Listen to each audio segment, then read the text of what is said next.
একদিন গরু দূর থেকে কৃষকের টমেটো বাগান দেখে খুব মুগ্ধ হলো। ভাবল, আমি নিজেই টমেটো চাষ করব। সে নিজেই মাঠ তৈরি করতে শুরু করলো।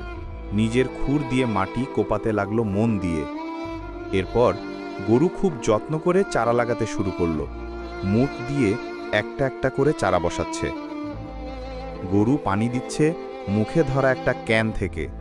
সূর্যের আলোয় পানির ফোঁটা ঝলমল করছে। দেখতে দেখতে টমেটো গাছে লাল লাল ফল ধরেছে। গরুর মুখে তখন গর্ব আর আনন্দ। কিন্তু দূরে কিছু বানর গাছের আড়ালে লুকিয়ে টমেটোর দিকে তাকিয়ে আছে। হঠাৎ বানরগুলো ঝাঁপিয়ে পড়ে বাগানে। কেউ টমেটো ছিঁড়ছে, কেউ ছুঁড়ছে, পুরো বাগান ধ্বংস করে দিল। সব শেষ। গরু চুপচাপ বসে আছে ভাঙা গাছের পাশে। চোখে কষ্ট আর মন ভেঙে গেছে। আরও এরকম ভিডিও দেখতে মন চাইলে অবশ্যই লাইক করুন।